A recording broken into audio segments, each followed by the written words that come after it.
തെരഞ്ഞെടുപ്പ് പ്രചാരണം അവസാന ദിവസങ്ങളിലേക്ക് കടന്നതോടെ പോര് മുറുകിയിരിക്കുകയാണ്.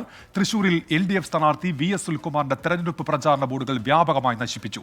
ഇരിങ്ങാലക്കുടയിൽ ഇന്നസെന്റിനൊപ്പം നിൽക്കുന്ന സുരേഷ് ഗോപിയുടെ ചിത്രം സഹിതം സ്ഥാപിച്ച ഫ്ലക്സ് ബോർഡുകൾ വിവാദമായതോടെ BJP നീക്കം ചെയ്തു. അനുമതിയില്ലാതെ LDF മുന്നമ്പിയുടെ ചിത്രം ഫ്ലക്സിൽ ഉപയോഗിച്ചതിൽ CPIM ജില്ലാ കളക്ടർക്ക് പരാതി നൽകി. വടകരയിൽ LDF സ്ഥാനാർത്ഥി KK ശൈലജ അപകീർത്തിപ്പെടുത്തിയെന്നാരോപിച്ച് UDF സ്ഥാനാർത്ഥി ഷാഫി പറമ്പിൽ വക്കീൽ നോട്ടീസ് അയച്ചു. തെരഞ്ഞെടുപ്പിന് സായുധ സേനയെ വിന്യസിക്കണമെന്ന ഷാഫി പറമ്പിന്റെ ഹർജി ഹൈക്കോടതി തീർപ്പാക്കി.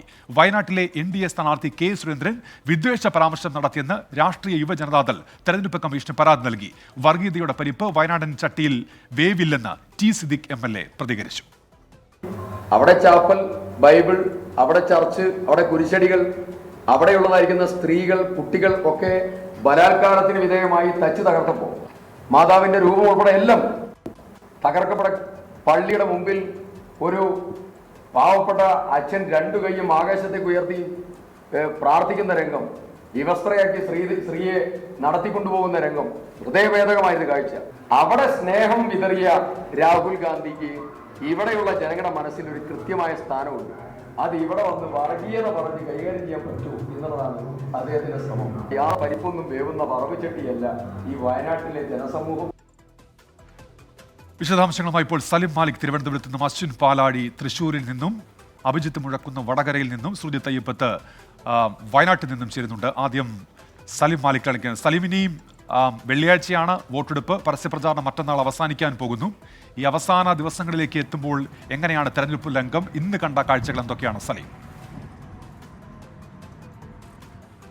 ഉന്മേഷ്, പരസ്യപ്രചരണം അവസാനിക്കാൻ ഇനി 2 നാളുകൾ മാത്രം ബാക്കി നിൽക്കെ തെരഞ്ഞെടുപ്പ് രംഗം അതിൻ്റെ എല്ലാ ആവേശത്തിലേക്കും, അതായത് ഒരു കംപ്ലീറ്റ് തെരഞ്ഞെടുപ്പ് എന്ന നിലയിലേക്ക് സംസ്ഥാനമാകെ മാറുന്ന കാഴ്ചയാണ് കാണുന്നത്. ആരോപണങ്ങളും പ്രത്യാരോപണങ്ങളും അത് ഓരോ മണ്ഡലങ്ങളിലും അല്ലാതെയും ഒക്കെ ഇങ്ങനെ മാറി മാറി വരികയാണ്. ഇന്ന് ഏറ്റവും പ്രധാനപ്പെട്ട ഈ തുടക്കം മുതൽ തന്നെ തെരഞ്ഞെടുപ്പിൻ്റെ പ്രധാനപ്പെട്ട വിഷയമായി ഉയർത്തിക്കാട്ടിയിരുന്നത് LDFും UDFും ഉയർത്തിക്കാട്ടിയിരുന്ന ഒരു വിഷയം അത് പൗരത്വ ഭേദഗതി നിയമമാണ്.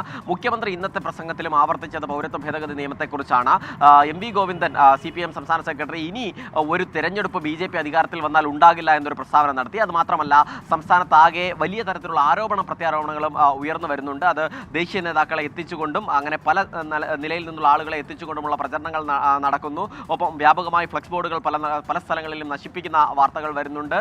പല സ്ഥലങ്ങളിലും പ്രാദേശികമായ വിഷയങ്ങളുടെ പേരിലുള്ള വാഗ്വാദങ്ങൾ നടക്കുന്നുണ്ട്. ഫ്ലക്സ് ബോർഡിൽ സുരേഷ് ഗോപിയുടെ ഫ്ലക്സ് ബോർഡിൽ ഇന്നസെന്റിന്റെ മുൻ LDF MPയുടെ പേര് വെച്ചതുമായി ബന്ധപ്പെട്ട് വിവാദങ്ങളുണ്ട്. അങ്ങനെ വിവാദങ്ങൾ ഒരു വശത്ത് നടക്കുന്നുണ്ട്. പണം കൊടുത്ത് വോട്ടിനെ സ്വാധീനിക്കുന്നു എന്ന വിവാദങ്ങൾ ഓരോ മണ്ഡലങ്ങളിലും ഉയർത്തുന്ന സാഹചര്യമൊക്കെ ഉണ്ട്. മാത്രമല്ല, ഇന്ന് സംസ്ഥാനത്തേക്ക് പ്രകാശ് രാജ് കൂടി എത്തുകയും തെരഞ്ഞെടുപ്പുമായി ബന്ധപ്പെട്ട് BJPക്കെതിരെ രൂക്ഷമായ ഭാഷയിൽ വിമർശനം നടത്തുകയും ചെയ്തിട്ടുണ്ട്.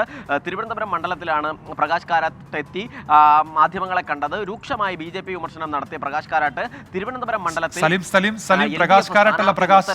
തരൂരിനെതിരെ സ്ഥാനാർത്ഥി ക്ഷമിക്കണം പ്രകാശ് രാജ് എവിടേക്ക് എത്തി LDF സ്ഥാനാർത്ഥിയെ നിർത്തരുത് എന്നൊരു അഭിപ്രായ പ്രകടനം നടത്തി. അത് സിനിമാ താരം പ്രകാശ് രാജ് ആ നിലയിലൊരു അഭിപ്രായ പ്രകടനം നടത്തിയതോടുകൂടി അതും ഒരു ശ്രദ്ധേയമായി മാറുന്ന ഒരു സാഹചര്യമുണ്ടായി.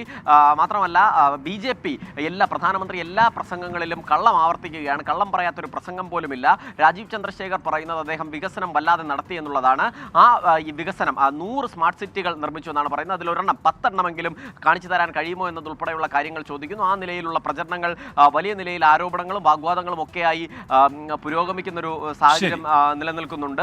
ഒപ്പം തന്നെ ആറ്റിങ്ങൽ മണ്ഡലത്തിൽ വോട്ടിന് പണം എന്നൊരു ആരോപണം ചൂടുപിടിക്കുകയാണ്. അത് കഴിഞ്ഞ ദിവസം ബിജു രമേശിനെ പണവുമായി കണ്ടെത്തി എന്ന LDF പ്രവർത്തകരുടെ ആരോപണത്തിന്റെ പിന്നാലെയാണ് വോട്ടിന് പണം എന്നൊരു ആരോപണം ഉന്നയിക്കുന്നത്. ഏതായാലും ആ നിലയ്ക്ക് പല രീതിയിൽ പല വിഷയങ്ങൾ ഇപ്പോൾ സംസ്ഥാനത്ത് ഉയരുന്നു തെരഞ്ഞെടുപ്പ് പ്രചാരണ രംഗത്ത് എന്നാണ് സലിം മാലിക് റിപ്പോർട്ട് ചെയ്യുന്നത്.